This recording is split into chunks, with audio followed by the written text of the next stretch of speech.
I was sitting here thinking a little bit earlier, it's been 15 years since Columbine. Of course, that was in Colorado in 1999.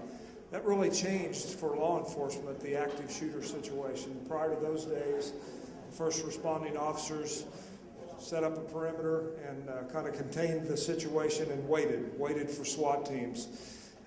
After that tragedy, that changed the way law enforcement responded to active shooter situations. We all went through active shooter training, and then it became the first few officers, maybe the first 4 that were on the scene would form a diamond, and I know we all did that where we went in and trained. And then, of course, we continued to have active shooter situations, and now to the point where we have them in our schools, which is a tragedy. So now it's when the first law enforcement officer gets there, he's going in if it's an active shooter. He's not waiting for anything. I hope we never have one in a DMV office, but these folks that do these active shooter situations are now looking for high body counts. And what more of a place could they do that than long lines maybe at a DMV office around the country. So I think it's a great topic for us to look at this morning. It's my honor to be the facilitator for it. And I'll get into the remarks here. We'd like to welcome you to our session on active shooter preparedness. As incidents of mass shootings in public places continue to occur, businesses must be prepared. This morning we'll be asking, what have you done to prepare for the unthinkable, an active shooter in your DMV office? We'll be discussing the topics that DMV management and frontline employees can take to prepare for and minimize the harm from such an event. We'll also cover what you can expect from responding law enforcement agencies and post-event strategies to help your employees recover from the effects of being involved in such a traumatic event, returning to a normal public service delivery. And when Brian called me and said, do you have somebody in Missouri that can do this presentation? I said, I've got just the guy for you. And I want to introduce, we're very fortunate to have Sergeant Rod Land with the Missouri State Highway Patrol with us this morning. Sergeant Land's been in law enforcement now for 30 years. And for 12 of those years, he was assigned to our training academy in Jefferson City, where he served as the agency's head firearms instructor. And I got to tell you today, when I have a firearms question, I still call Rod. He's been out of that role now for 4 or 5 years, but he still is a subject matter expert for that. He was a lead armor, lead active shooter instructor. Sergeant Land has conducted training for municipal, state, and federal law enforcement officers across the nation, as well as numerous military personnel. He's also done international teaching with experience with the National Civilian Police of El Salvador in Central America and the National Police of Colombia in South America. As I said, he is a subject matter expert, and he's the first guy I thought of to do this presentation when Brian called. And he has a 4-hour presentation that he has condensed down in about an hour. He's going to have to talk as fast as Jennifer to get through this. So I'm going to shut up and sit down and turn it over to Sergeant Ron Land from the Missouri State Highway Patrol. Thank you. Buenos días. Muchísimas gracias, Colonel. I'll do it in English, that's okay.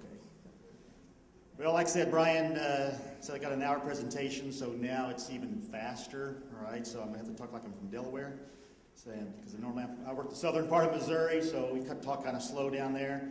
But again, we'll try to get through this. Kind of like that Jerry Reed song, got a long way to go and a short time to get there. So here we go. I feel like a Baptist preacher up here. Got my little stopwatch in there. Okay. We've all heard this ever since 9/11 from Homeland Security. If you see something, say something. Okay, again, and that's so critical because as just general citizens, we can easily, make up an excuse of, well, that's probably nothing. That's probably, I don't really want to make a wave or anything like this. But again, to be on top of things, we have to do this. See something, say something. It's better, as law enforcement officers, we would better check it out. We would like to, and then find out that it is nothing as opposed to it is something. Also, failing to plan is planning to fail. And we're still going around schools in Missouri that have not developed an active shooter plan, okay? And we're finding that out. But these two things, if you get nothing else out of this, see something, say something, and develop a plan. Now, part of my time was with our Marine Operations Unit, which is our boat patrol, basically. And we used to go around and get boating safety programs. So most of these we're going to talk about, most of these situations are not solved by law enforcement. Okay, Generally, the shooter commits suicide before the law enforcement even responds. So it's over fairly quickly. But you're actually the first responders there in the office. Okay, it's not the law enforcement, it's you there. So we used to tell a story when I was in the Marine Ops section, and it's a flood coming, so the car guys come by, get a loudspeaker, everyone please evacuate your house. Okay, oh Bubba, he's there. Good Lord's going to take care of me. I'm okay. So the next thing you know, the dam breaks, the water comes up. Now Bubba's out on his porch, water's coming up. Send a boat in there. Bubba, come on, water's going to get higher. No, good Lord's going to take care of me. So now Bubba's on top of his roof. Okay, water's still coming down, rain's coming down. Send another boat out there. Bubba, come on, water's coming up higher. No, good Lord's going to take care of me. Now Bubba's standing on top of his chimney. Got a helicopter, got a new rescue helicopter for the highway patrol. Bubba, grab the ladder. Well, good Lord's going to take care of me. Next thing you know, Bubba wakes up. Whoa, what happened? St. Peter says, you're in heaven. What happened? He goes, you drowned. So I thought the good Lord was going to take care of me. He goes, sent you 2 boats in a helicopter. Okay, so sometimes, the good Lord can take care of us, but sometimes we have to have our own tools and our own minds to be able to take care of the situation. So it starts with us. It starts with our attitude. If we were to give each letter its corresponding numeric value where it appears in the alphabet, for example, A being 1 and T being 20, if we take those together, these mathematicians in here, what's that add up to? Okay, for sake of time, 100%. Okay, that way nobody has to take their shoes off. Figure it out. Okay. So, all right. Where we go, as far as Colonel John Boyd, just give you a little background information real quick, is he developed fighter pilots in winning dogfights. He broke things down scientifically and made a treatise that's still in effect today. That same technique is actually used by our military to a very successful operation. And as the Colonel said, I was at the Academy in the tactical section for 12 years, on the SWAT team for 5. And we even broke it down even more using using Colonel Boyd's information. We call it an OODA loop. We all do these. Some of them are long, some of them are short. But everything we do today, everyone goes through an OODA loop. The first O stands for observe, orient, decide, and act. Oversimplistic, if I'm walking towards this table, I'm going to kind of shout loud because I'm going away from the microphone. I'm observing the table. I'm orienting myself to it. Okay, so I'm well, you see, I have options. I can get here and stop. I can go to the right, walk over it, walk to the left on the stage, or I can turn around. So those are all decisions I make. I decide I'm going to step to the right to continue on, and then I act. That's an OODA loop. Coming up each one of these steps, there's 2 steps in the platform. That's 3 separate OODA loops that I'm doing. Okay? We go through OODA loops, the bad guy goes through OODA loops. And we'll talk a little bit later. If we can interrupt their OODA loop, it's going to buy us a little bit of time. Also, we talk about the color code in tactical training. We have white, yellow, orange, red, and black. White is what we call, it's condition white. You come home, you've been a long day, you sit down in your favorite recliner, you flop down and like, oh man, it's been a long day. This is when your 3-year-old does a WWE atomic knee drop off the top turnbuckle on you. Okay, you didn't see it come, you're totally unaware. If you were attacked and you're in stage white, it's over. Okay. So what we want to be is in stage, what we call condition yellow. That's a relaxed state of awareness. Okay, we want to be aware of our surroundings. And that's where a lot of us, we kind of lack. I'm trying to teach my kids stuff. So now my son, of course, being a police officer, you're going to sit with your back against the wall and all this kind of stuff. So we go into the restaurant, I have him pick where we're going to sit. Okay, and he looks at where's the nearest escape route, because are active shooters limited to schools? No, they're everywhere. They've been in restaurants, they've been in churches now. So shopping malls, so nowhere is safe. Condition orange, when I was in our governor's security division, we had a phrase called JDLR, means just don't look right. Okay, got a JDLR by the back door. Okay, so condition orange is when you've got that sixth sense, the hairs on the back of your neck kind of stand up, and man, something just doesn't look right. And then condition red is your fears are confirmed, something isn't right, and then condition black is you're fighting for your life. So here's some things we want to consider, okay? If there is an intruder, be decisive and communicate clearly. there's going to be high stress level there. Okay? So the reason we want to have a plan is because in absence of direction, people self-direct. That means they're going to do whatever they think's right, from hiding under a table to jumping out windows to whatever. Okay, it's just like if I, dumped a box full of snakes out here in this room, there'd be all kinds of stuff from people jumping up on the tables to people screaming, people relieving themselves before they made it to the bathroom, to people catching the snakes, selling tickets, and chasing others around with them. Okay, so we have a wide variety, but we need a plan. All right. Here's some information that the police will need. If you're able to get out and get on your telephone, and here's some information. The number of shooters, if known. All right. Location of shooters. Where was the last seen? Where was the shots last heard? Types of weapons. You don't have to say it was an M16A2 with a chrome-lined barrel with the 1 in 12 twist. Okay, you don't have to get that. Was it a long gun? Was it a handgun? Okay, big, little. That's all you need to know. If you have a gun pointed at you, even though it might be a little .22, that muzzle looks about like it's like this. Okay, so again, big gun, little gun. That'll help. Okay, we don't have to know the serial number and make and model. And then location of high-risk areas. Where do you have a lot of people located? Again, we already talked about it. There's been shootings in schools, malls, churches. Growing up, I lived in a small community. They never locked the door to our church. You could go in there 24 hours a day. That's not the case now. My church has a security team. It's kind of sad that we have to have that, but that's the society we live on now. Again, preparation is everyone's responsibility. As the colonel said, Columbine was kind of like for law enforcement, where we changed our plans on how we respond to these situations. It's also from your organizational leadership in your motor vehicle offices. And most importantly, it's the individuals. Okay, you have the individuals there and have a plan. It's going to work out a lot better. Here's what we're going to find out. If you look at active shooter situations, the majority of them are over before law enforcement response. Okay. There's only been about 6 or 7 documented cases that the situation has been directly resolved by law enforcement.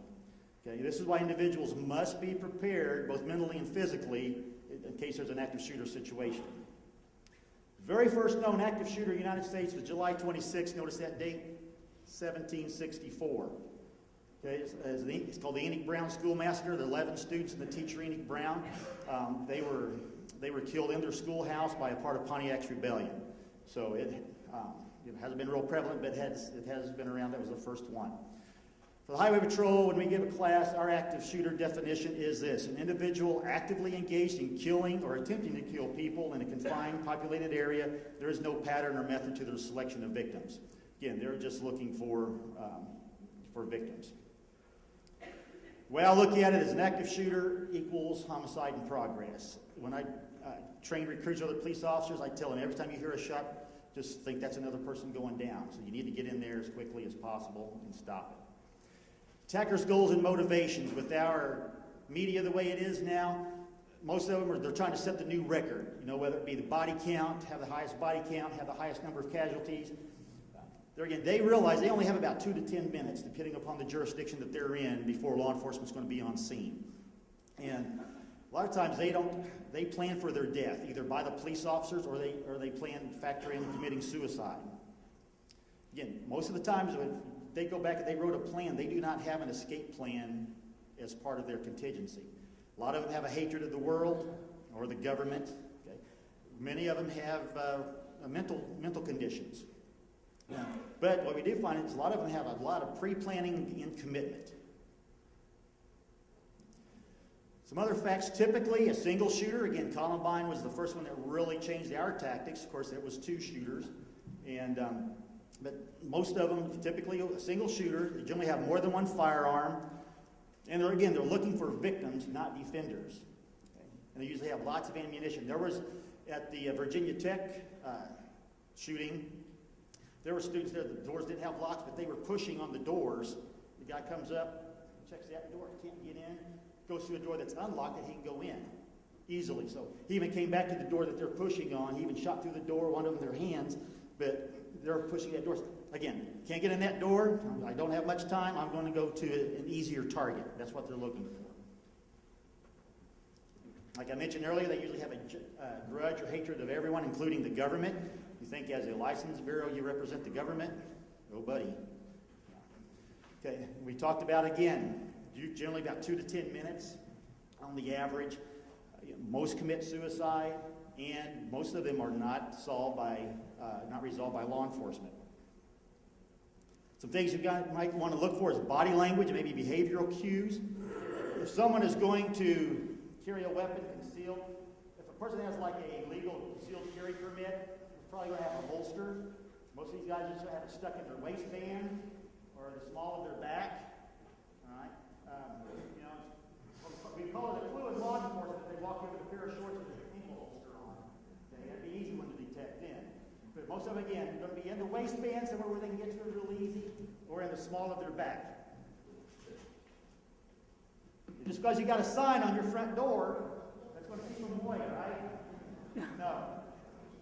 So, some things you want to, if it's in a waistband and they're walking up steps, that may have jostled. So what you want to look for is maybe some subconscious touching of that, or maybe some, odd positioning, kind of repositioning and facing back.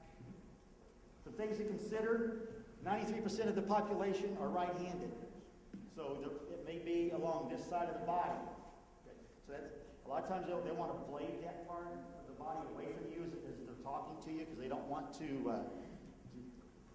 Mine right now, if I pull my jacket real tight, we call it printing. Okay, you can see it right here.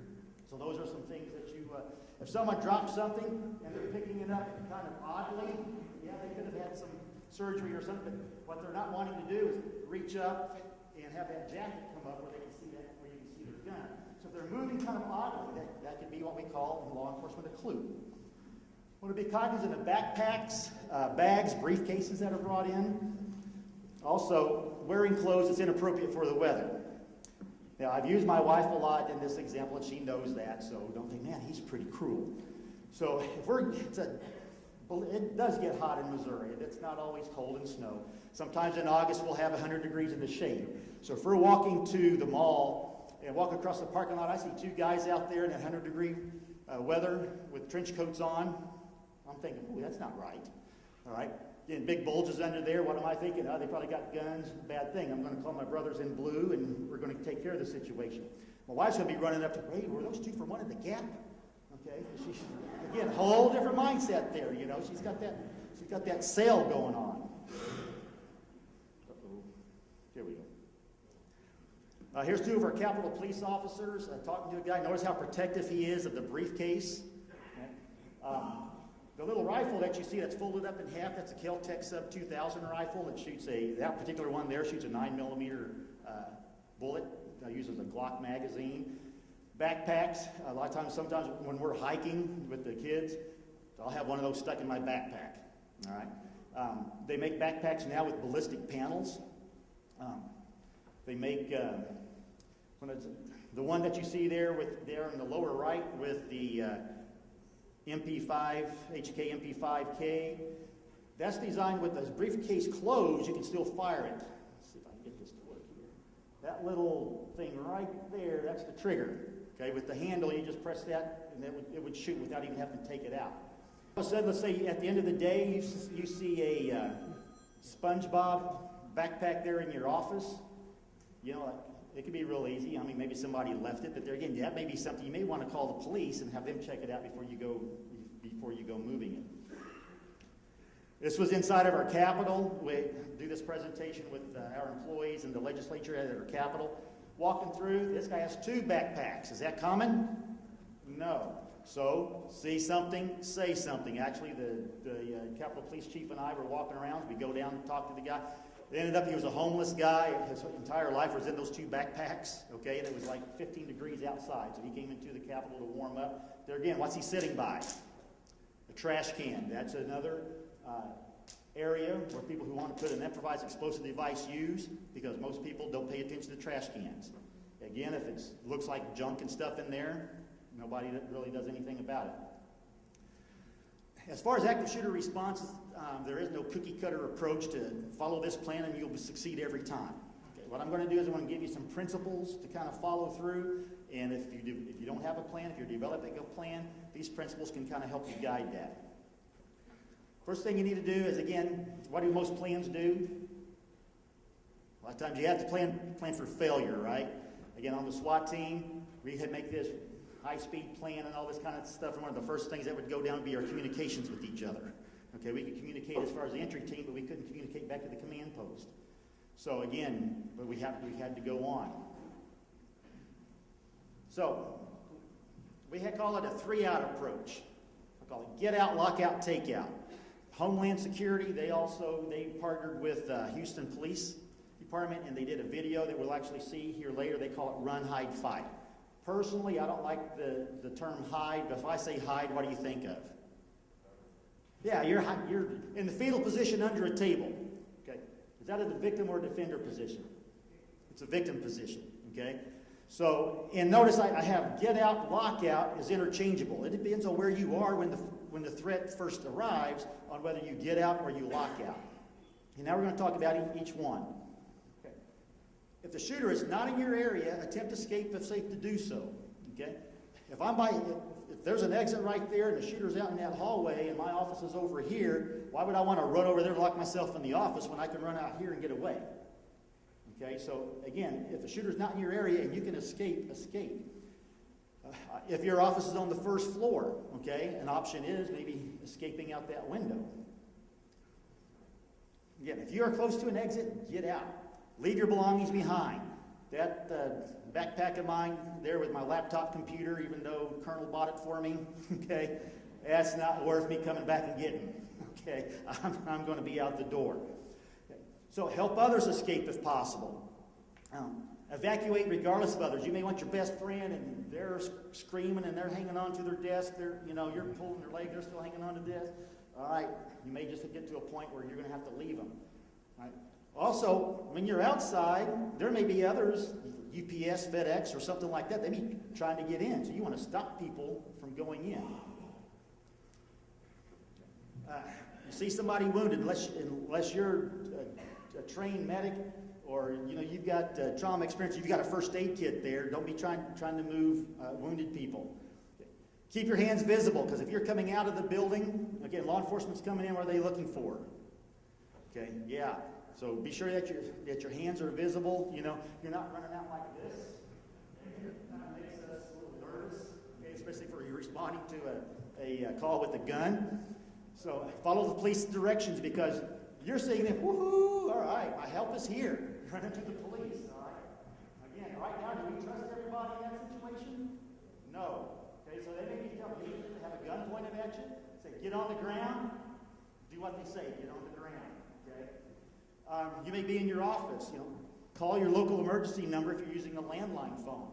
Now, in the phones in your particular office, if you dial 911, does that actually call 911, or do you have to hit a line to get an outside line? Okay, so that's something you need to find out. Under stress, one of the first things you're going to lose is fine motor skills. Do you think hitting 3 or 4 buttons under under stress is a fine motor skill? Yeah. So an option you may have, if you have like a bank of buttons that you can do just a one button, set one of those up as an emergency button, where you hit that and that dials 911. Using a cell phone, if you may have transferred into a new office, you may have a 417 area code for Missouri. That's the southern part of Missouri. And now I'm working in St. Louis. It's 636 or 573. So now I dial a 417. I may be getting some agency down in southwest Missouri as my 911 response. Again, so that's some things you need to consider. Again, a window on the first floor, we can get out that way. Second floor, maybe not so much. But I do know some people who, in part of their planning and second-story windows, they have the little fire ladders that you can hook on the window and come out. So there again, there's always an option. But if you plan ahead for that, that's better than coming in that second window. I don't know about that. Lockout. Again, I don't like the term hide. I call it barricade in place. So what we want to do in that situation is lock the shooter out of this room from being able to get in. It's called a lockdown. So if you can't safely leave the building, then we want to implement a lockdown to separate ourselves from the shooters. So this helps by removing personnel and staff from the threat. It also isolates us from the danger, allows for inaccurate accounting of personnel, because we can know who's in the room, and this will come in handy later when law enforcement's trying to get everyone married up back with their loved ones and stuff after the fact. Depending upon the situation, you can also assist because you know everyone's there in an organized evacuation. 2 types of lockdowns. There's a threat outside, threat inside. Threat outside would be, let's say there's a bank close to your DMV or a couple blocks away. It gets robbed, the guy's on foot, and now law enforcement lets you know because you've already now talked to them, let's say, when you get back, and they've called you, so you lock all of your exterior doors so that person cannot get into your building. Okay, that'd be a threat outside. Threat inside is the intruder is already in your building, and in that situation, you do not want to lock the exterior doors because, anybody want to know why? We got to get in. And if we've got to breach the door, it's going to, again, slow our response time down. So again, I've heard it all this morning. Be flexible. Be flexible in your plan. Here's a shot of our Capitol down in Jefferson City. In a threat outside, they would lock all the exterior doors to prevent the intruder from getting in. There's a threat inside. They would lock the interior doors to keep them from getting into offices, but would leave the exterior doors open so responding law enforcement can show up. Okay, again, if the threat is inside, immediately direct the staff and other personnel to the nearest safe location. How do you know where the nearest safe location is? Because you've already walked through your building and you've designated those areas. Okay. Events that are outside the building should not come in the building when you have a threat inside. Try to have an area that's safe, that's even further away from the building. I don't know how many DMV programs that would be outside the building, but again, something to consider. This is a tough one, especially when we go to schools. Once the doors are locked, do not open the doors until it's cleared by law enforcement. Okay? Because it may be, hey, let me in, it's Brian. Hey, it's Dave, man. Dave ain't here. I know the Cheech and Chong people in here now. Okay. So, all right. So, I'm showing my age on that one, right? But, never in hell, though. That, a bad joke. Colonel's giving me that look. Okay. No. But, hey, man, let me in. It's Brian. Okay. Well, it may be Brian, but what may also be out there? The bad guy may have Brian to knock on the door to get him in. Again, that's a tough call. That's one that you're going to have to decide in your plans exactly how to handle that. Our recommendation is once the door is locked, the door does not get unlocked for anything until it's cleared by law enforcement. So do not lock the exterior doors, again, that way we can respond. Move people away from the windows and the doors. There again, move them away and turn the lights off as well. If we move them away from the windows, then the person can't see in. Move them away from the doors because he may just blindly shoot through the door. A lot of times what they do is they can't get in. Again, they're looking for the easy target. They're looking for that door that's unlocked. Then you also take attendance of each person in the room. Don't respond to anyone at the door until the all clear is announced, and this will be in your plan. Okay. Keep out of sight, be as quiet. Silence the cell phones. Okay, even put them on, even a vibrate. Some of these things, I mean, it's loud, especially if everything else in the room's quiet. So go ahead and put them on silent. What may happen is the fire alarm may be activated as well, because if he shot several rounds or activated an IED, an improvised explosive device, there may be a lot of smoke in the air, which will activate the fire alarms, and even sprinkler systems may be on as well. It's going to be a very chaotic environment. So when it's decision is made by your law enforcement or whatever to move people out of the building, then assist in as quickly but as quietly as possible. Know the locks on your doors. This particular door is one from one of our Capitol doors.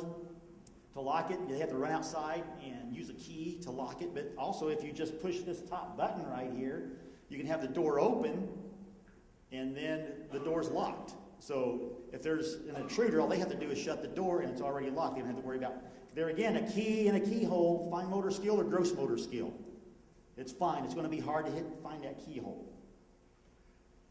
Deadbolt locks are good. Even this barrel lock, this is a solid core wood door. This little barrel lock right here, that can provide protection. Because if he's trying to beat that door down, what's he not doing? He's not pressing the trigger. He's not shooting. Okay. Now we found this over at our Capitol. This was on one of the closets. A closet that would be a good one to hide in. This was on the outside. Okay, not a good plan. So, talk to the maintenance personnel. Then they got it switched, so it worked out a little bit better there. This is one of the restrooms on our first floor of our Capitol. I was just thinking, worst place to be stuck, restroom. This particular one here, if this was me, what I would have done is I'd have ripped that sign off the door first, and I would get in there. Got a solid core door again, nice deadbolt lock, and I would close that door and lock it, and probably be standing up on this little ledge right here, and trying to be quiet, because there he's going to try that door. It's not going to open. He's looking for an easy target. But there again, if the sign says leave door unlocked and it's locked, even the bad guys realize that's what they call a clue. He watches CSI on TV. Look around for items. What's around? We got all kinds of wires, extension cords, maybe even chairs. Look around what can be used. Number one, is it possibly an improvised weapon, or also perhaps even some type of locking device. This was inside of a closet there on the third floor of our Capitol. No lock on it. Okay. I looked around. They happened to have a little ladder in there. Stuck the ladder down in there and angled it over towards the door. And there you go. Got an instant lock. Okay, again, it's going to slow them down a little bit. This door here, looked around. I've got an extension cord. Now, is that going to last very long? No. But again, if I can get them slowed down, what's that doing? It's buying us time. This particular door here, this lock has to be pushed down. It will not pull up. This one has to push down. These type of doors here with that hydraulic arm, one thing you can do there is tie it up. It's not going to be, you're going to be able to force it a little bit, but it's probably not going to be enough for them to actually get in. Again, it's going to buy you time. This particular one here, same door, the handle has to go down, so it's tied up in the up position there, tied around there. Slow them down. We're just trying to slow them down. The reason do we want to stand in front of doors or away from the doors? Away. We're just using this as an example. Here's our Capitol Police Chief standing inside that one closet with the light on. You can see his feet. There he is with this one with the light off. He's standing in the same one. You can barely make out his feet right there. Okay, so it's important to have the light off because it's going to be harder for the bad guy to be able to see in. This type of door here, I looked around there, said, how could we secure this? Found a chair, stuck it down in there. Okay. This particular chair had straight legs and curved legs. I used the straight legs because it allowed more of the chair to get down and made a more secure lock. It's one of our hearing rooms. Right now with the lights on in there, even though it's all glass, you think, oh man, again, that is a bad situation. But you can see the police chief right there. We got a jacket on a chair. Just by turning the lights off, now you can barely make out. The chief, but you've got more of a reflection of the cafeteria that's right across the hallway.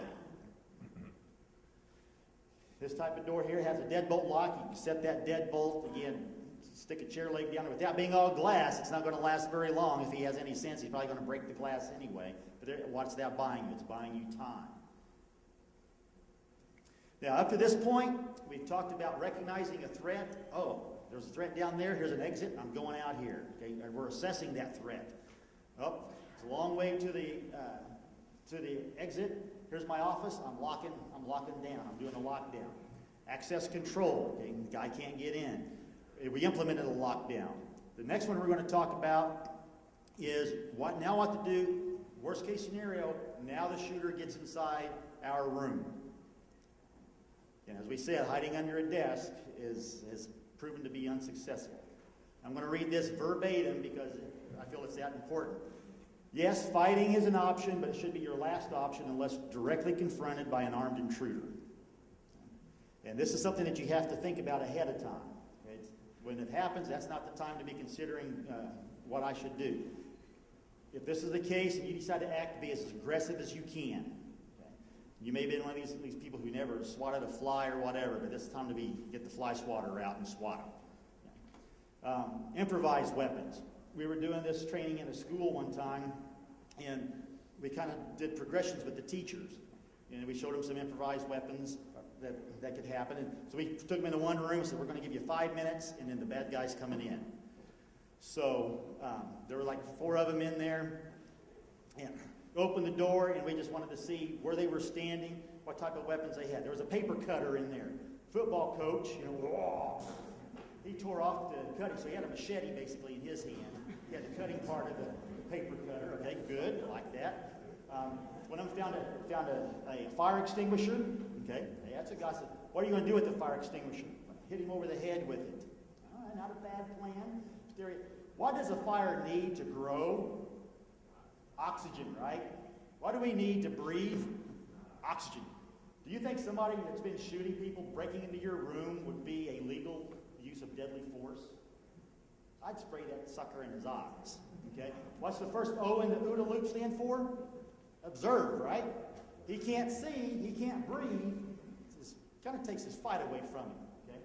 Another thing, one of the guys said, well, I was going to attack his arm, his weapon hand. It's not a bad plan. And one thing we want to do, when I was in governor's security, we had a suspect, and we trained to what's called down to the ground. So we want to grab that weapon and push it down towards the ground. He fires a shot off where's it going. I'd much rather take one in the leg than I would try to grab it like here, take one up in this area. So again, if you're going to attack the hand, do it down to the ground. Again, yell, because you're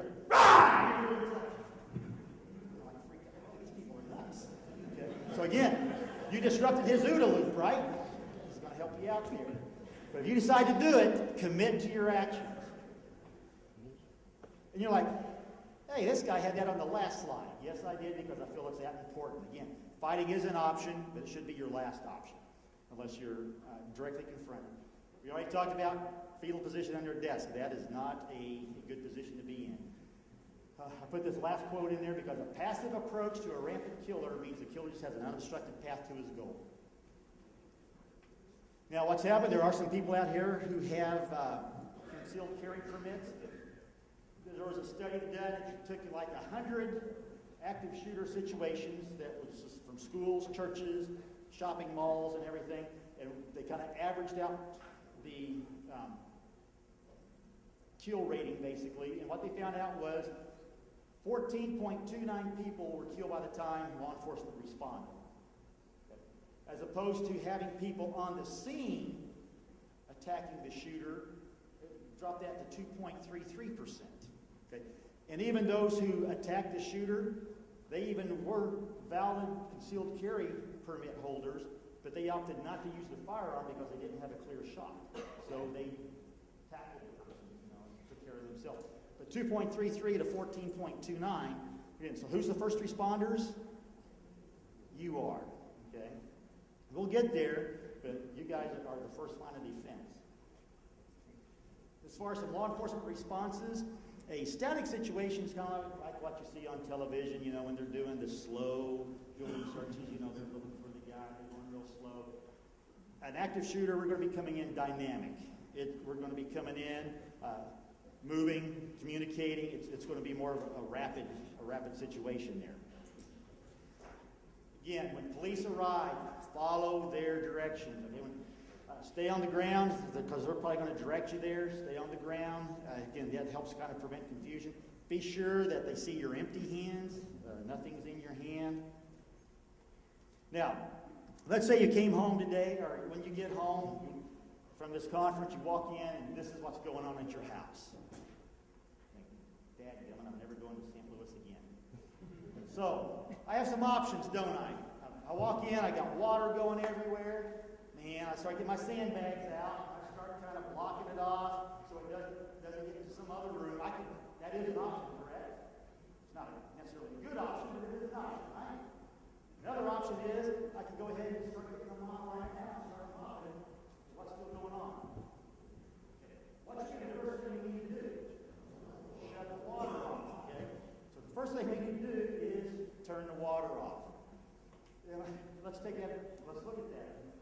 Colonel talked about Columbine. And he even mentioned the tactic. That was, hey, surrounded, Warding it off, call in SWAT. That's our setting the sandbags. Okay, now we're going to call the plumber, get the plumber to come in there and shut the water off. Okay, in the meantime, what's going on? The water's still going. Okay, go in and start mopping up, taking care of the injured and everything. What's going on still? So we got to get in there. We got to get the water shut off. We're going to be bypassing injured people and stuff until that water is shut off. That's our goal. We've got to get the water shut off. Some responses is, our first response is to neutralize the threat. And, a lot of times they neutralize themselves. But there again, that's going to be our first, we got to get that water shut off. Then, once that happens, we're going to work on the victims. Any innocent bystanders, are going to get them out. Other law enforcement personnel, and then any other suspects.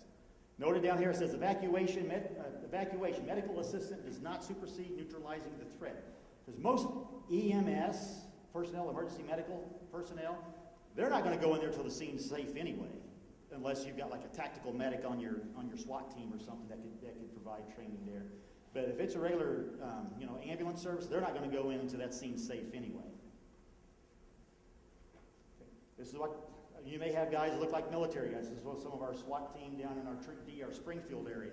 So they're going to be coming in, guns up. Maybe because if we have time to throw our tactical vest on and get our rifles, we're going to do so. So you're going to have guys coming in like that. You're going to have guys in uniform. Guns are going to be up. Okay, so don't be offended because that's the way we do business. Now, again, this is kind of a part that we take from our capital. But in our capital, a staff person can have a concealed carry permit, like a legislative staff person. So the question came up, well, what would happen if, all right, now there's a shooter, and they drew their gun and they fired and took care of the threat. Follow the officer's orders, all right? Because if we go in, if you're shot the guy, he's laying on the ground, you've got a gun over him, officers come in, what's he thinking? You're the shooter, okay? So, and we tell people, especially dealing with at the Capitol, because there's a lot of people who are important over there. So many of them think they're important. But anyway, you can delete that out of the video. But we let them know you're going to be handcuffed. So don't, now one option you can have is have your weapon accessible. If I've shot the guy and he's on the ground, I can set my weapon down there and be backing away from him and have my hands up like this. So when the law enforcement come in, what do they see? Empty hands. But if he's still a threat, besides it's closed, where I can still go to it. I don't want to have it in my hands when the law enforcement come through the door. Again, keep empty hands visible. ID the situation in clothing. If somebody can call in, say, hey, Senator so-and-so's aide just shot a guy, and he's, the aide is dressed in such and such clothing. Now, again, law enforcement is in charge of response. Do as they say. Follow their instructions. You want to identify yourself, tell them who you are, but, like I said, you're probably going to be taken to the ground, handcuffed. Don't sit there and try to tell them, who you are, who you think you are, because they don't care at that point. They're trying to get the water shut off. So as far as your response, be proactive, plan, use visualization. Think about, okay, you're walking around, you're on break. If your office has a break room, if something happened while I'm in here, what would I do? Okay. Sounds are very deceptive inside of a building. Like, for example, our Capitol, it's all marble inside there, and the sound just echoes. We did an actual big combined active shooter scenario several years ago, and where we had all of the local agencies involved, and I played the role of the bad guy and shooting blanks inside the building. And we had teams running in all different directions because, again, that sound in that Capitol just bounces off. So be aware of that. And again, we talked about the fire alarms maybe going off. It's going to be a chaotic environment. And you open a door, there may be smoke because they may have set off like an improvised explosive device. Due to the potential number of people that you have visiting your DMV office, you have to consider, locking down or evacuating is going to be extremely tough in some situations. So those are things that you're going to need to look at.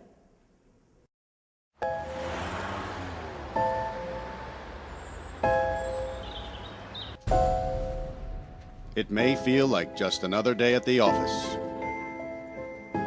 But occasionally, life feels more like an action movie than reality. The authorities are working hard to protect you and to protect our public spaces.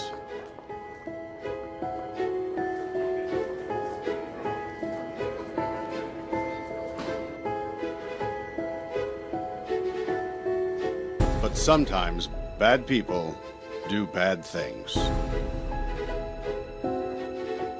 Their motivations are different. The warning signs may vary, but the devastating effects are the same. And unfortunately, you need to be prepared for the worst.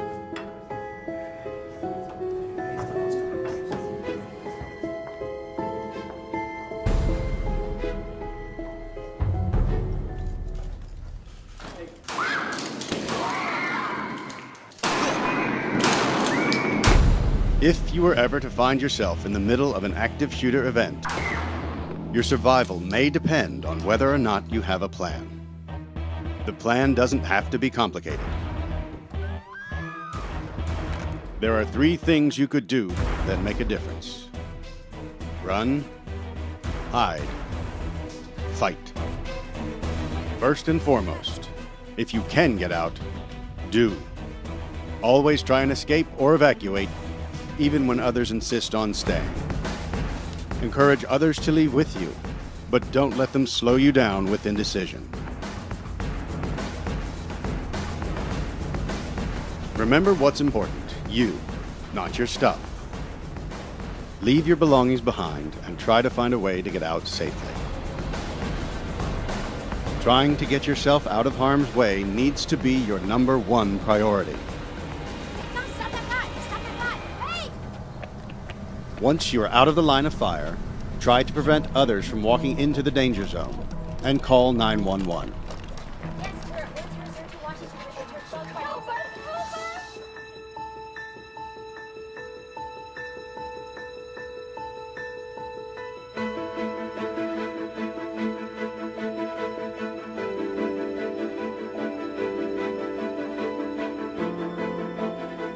If you can't get out safely, you need to find a place to hide.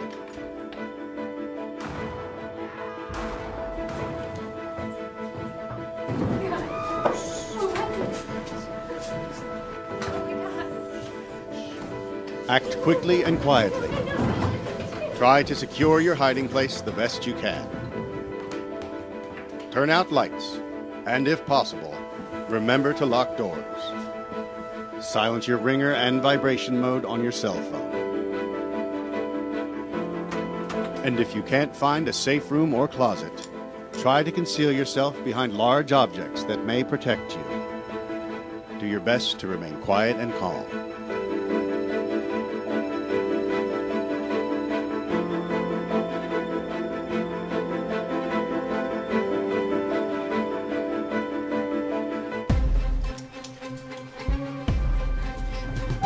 As a last resort, if your life is at risk, whether you are alone or working together as a group, fight. Act with aggression. Improvise weapons. Disarm him. And commit to taking the shooter down, no matter what.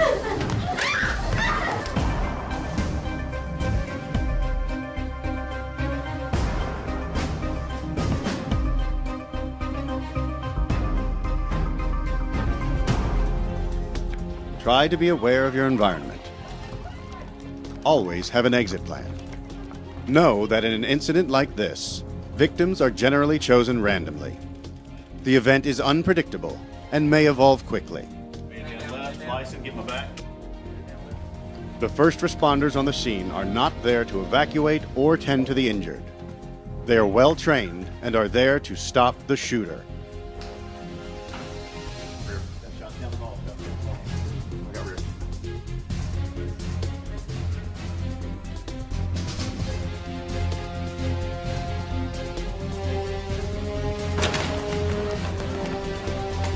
Your actions can make a difference for your safety and survival.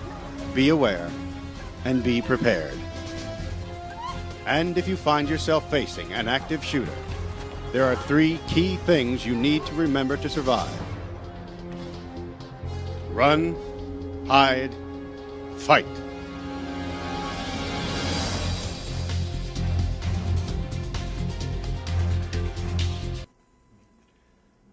All right, so in planning ahead, one thing you can do is perform a walkthrough through your building, find where its tactical strengths, where would be, hey, this is a pretty good layout of our building here. Find out also where your weaknesses are. What can you do to maybe correct that situation?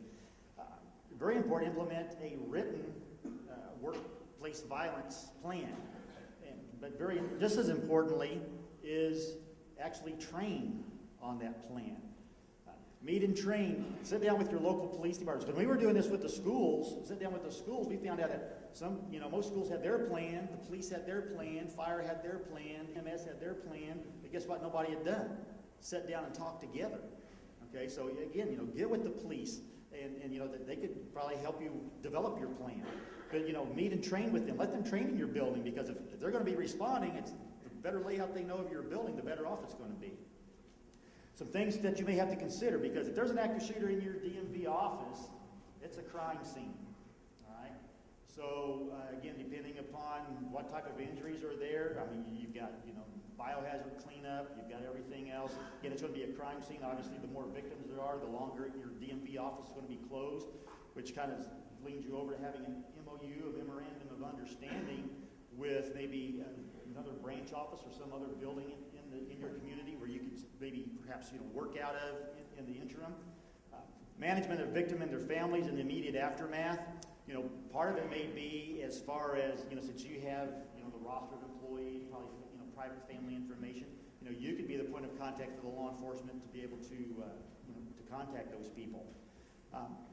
Get with your health department agencies. See what any type of programs they have for PTSD, post-traumatic stress disorder, because somebody experiencing that, there's a good chance that they may develop PTSD. This is probably more for law enforcement, but the FBI, they have an office for victim assistance. There's about 122 professionals that are range from doctors to psychologists to mostly in the medical field to help with this. And they actually will come to a community in the aftermath of an active shooter crime. They also have some publications. These may be good to use as some references. I've got a list of them there. Brian has all this information. Here's the current contact right now from the FBI AAMVA contact. So if you want that information, you can probably get that from Brian. Also, there's the Department of Justice has for victims of crime. It's more for getting funding and grants, but sometimes they do have some information as far as additional funding for the aftermath of a violent situation. Here's their contact there, their website. If since you're the administrator, if you haven't done so already, I would strongly encourage you to get online. And there's the connection right there to FEMA. Take the ICS 100.B class, which is for Incident Command System. Every police officer, law enforcement, fireman has had to take this class. But because in a critical situation, this is the format that the responding agencies, when they set up a command post, is going to use. So the more knowledge you have of this system.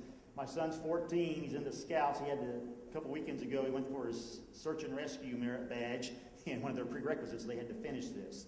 So I tell you right now, it's like I told him, it's boring, okay? But it's, once you're done with it, you have a good understanding of how the incident command system and structure works. Again, what are the costs of doing something? Just looking at some of the things that we did there at the Capitol, some of the shots that you saw there, some of those locking the door real quick, what did that cost? Really nothing, look at what's available and use it. There may be some in your plan, there may be some capital improvements that you may have to do, but the more important thing is you have to look at what's the cost of doing nothing. Okay, and that, our employees are the ones that, and their families are the ones that we're in, our customers, the citizens are the ones that we're in charge with. So again, I am not I don't know all there is to know about it, but I do. If you have any questions, here's my contact information. If you have any questions, feel free to contact me. Email's probably the best. I'm out of the office quite a bit, but if I don't know the answer, I'll make one up. No, seriously. If I don't know the answer, I'll contact somebody, and we will get back with you. And Brian, I made it in 51 minutes and 16 seconds.